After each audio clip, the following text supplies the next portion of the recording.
नमस्कार जी, मैं मंजू। बहुत सारी वेजिटेबल्स के सीड्स मैं घर पर ही तैयार कर लेती हूँ। तो मैंने कई बार शेयर किया हुआ है, और जो मेरे बहन भाई नए मेरे चैनल के साथ जुड़े हुए हैं तो वो शायद ना जानते हों। तो मैंने वीडियो नंबर 186 मैंने वो डाला था करीब 4.5 साल पहले। तो तब उस टाइम नया नया चैनल बनाया था, अभी 5 साल हो जाएंगे। तो वो 186 जो वीडियो नंबर डाला था, तो उसमें मैंने लाल शिमला मिर्च, पीली और हरे कैप्सिकम जो घर में ही सीड तैयार किए थे तो वो लगाना सिखाई थी। और उन पे फ्रूट मेरा मार्च अप्रैल में आया था। तो उस पर मैं वीडियो नहीं बना पाई, ज़्यादा बिजी रहने के कारण। सोचती रही आज बनाऊंगी कल बनाऊंगी। और एक वीडियो मैंने और शुरू में बनाया था, वीडियो नंबर 10। वो उसमें हरी वाली कैप्सिकम ग्रो करना सिखाया था। तो उसमें भी मेरे फ्रूट आए थे, वो मैंने अप्रैल महीने में ग्रो की थी।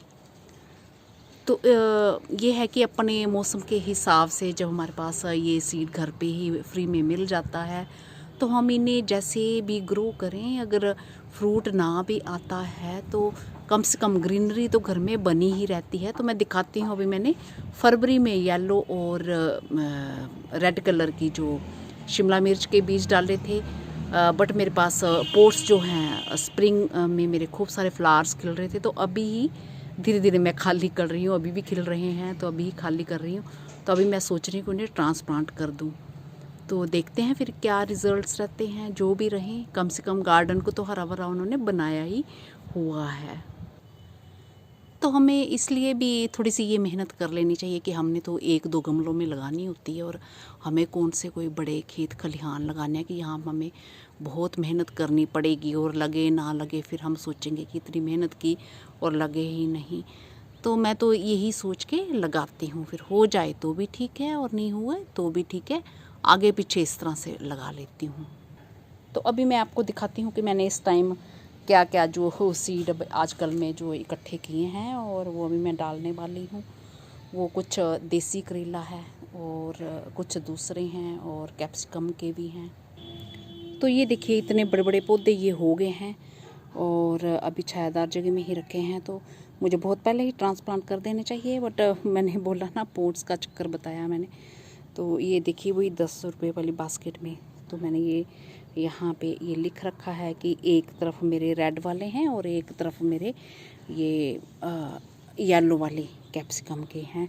और ये कोरियोप्सिस का भी एक अपने आप ही ये निकल आया है। तो इस तरह से अगर हमारे फ्रूट लगता है तो भी ठीक है, कम से कम ये गार्डन को हरा भरा तो बनाए रख रहे हैं। और इसमें अभी मैं धागा बांध दूंगी। बड़े बड़े प्लांट्स हो गए हैं तो ये लुढ़क रहे हैं अभी इस तरह से। ये देखिए ये ऐसे लगा दिए। तो मैं सीड्स दिखाती हूँ मैंने क्या चुने हैं। ये मेरा प्यारा सा टॉम आराम फरमा रहे हैं। ये भी जहाँ काम करती हूँ वहाँ मेरे साथ बैठे रहते हैं। Hello hello. अभी इनको नींद आ रही है। जैसे कि आपने ये मेरी पौध तैयार देख ली, कितनी हेल्दी प्लांट्स हैं। तो ये इस तरह से मैं चुन लेती हूँ। किचन में जब आते हैं ये जो देसी करेला ये है, ये बिल्कुल छोटे छोटे होते हैं और न्यूट्रिएंट से भरपूर होते हैं। तो इनके सिरप भी लगा देंगे हम, और ये हमारे आ जाएंगे बरसात के टाइम। करेला जो तैयार हो जाएगा। और ये थोड़े बड़े साइज़ का करेला है। तो ये भी बाज़ार से जो आए हुए करेले हैं, और उनमें आप बाहर रखिए एक दिन, जो पकने वाला होगा। ग्रीन भी दिखते हैं तो अंदर से सीड जो हार्ड होते हैं आप निकाल लो तो वो निकल आते हैं। और ये वाली जो रेड कैप्सिकम के अलग रखे हैं मैंने, और ये येलो वाले के। तो ये बस कहीं भी गमले में एक साइड में डाल दो। और जैसे किसी प्लांट की केयर आप पहले से कर रहे हो, पानी वगैरह दे रहे हो उसे। आजकल तो वैसे भी छाया की थोड़ी ज़रूरत होती है, बहुत ज़्यादा गर्मी हो गई है। तो उसी गमले के साइड में जब सीड डाल देते हैं तो ये प्लांट्स उग जाते हैं। जहाँ फिर डायरेक्टली जहाँ अपने लगाने हो वहाँ भी आप डाल सकते हैं। तो इस तरह से फ्री में जो हमारे घर में ही सीड्स तैयार हो जाते हैं। और अरबी भी इस तरह से आप लगा सकते हैं। खरीदते हैं तो 1-2 उनके जो ट्यूबर हैं आप गमलों में लगा दीजिए, और कब प्लांट्स आपके तैयार हो जाएंगे तो आपको पता भी नहीं चलेगा। तो मेरा ख्याल है जो मेरे बहन भाई नए नए गार्डनिंग के शौकीन हैं वो इस तरह से घर पे सीड्स तैयार कर सकते हैं। उन्हें ये वीडियो ज़रूर पसंद आया होगा और उन्हें इन सब चीज़ों का पता चल जाएगा कि किस तरह से लगानी है, किस तरह से कैसे अच्छे से चलती हैं नहीं हैं, तो हमारे ख़राब भी हो जाते हैं, नहीं भी लगते हैं, कम से कम हमें एक उस चीज़ का एक्सपीरियंस तो हो जाएगा कि हमने कहाँ गलती की है और अगली बारी हमें कैसे अच्छे से वो लगानी है। इसी के साथ नमस्ते जी, शुक्रिया। और भी कई तरह के सीड्स हम इस तरह से चुन सकते हैं, पर अभी जो हमने चुने हैं मैंने तो ग्रो करने हैं, तो मैंने वही आपसे शेयर किए हैं।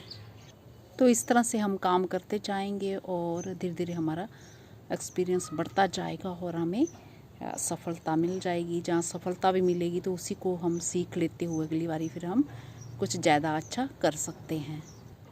समर गार्डन के लिए भी आप जो भी लगाना चाहते हैं वो कर सकते हैं काम। मोस रोज़ की कटिंग लगा सकते हैं और बाकी मेरे किसी भाई बहन ने पूछा कि इनके सीड्स लगा सकते हैं, तो मैंने जो 15 तरह के प्लांट्स बताए हैं वो सब के आप सीड्स डाल सकते हैं।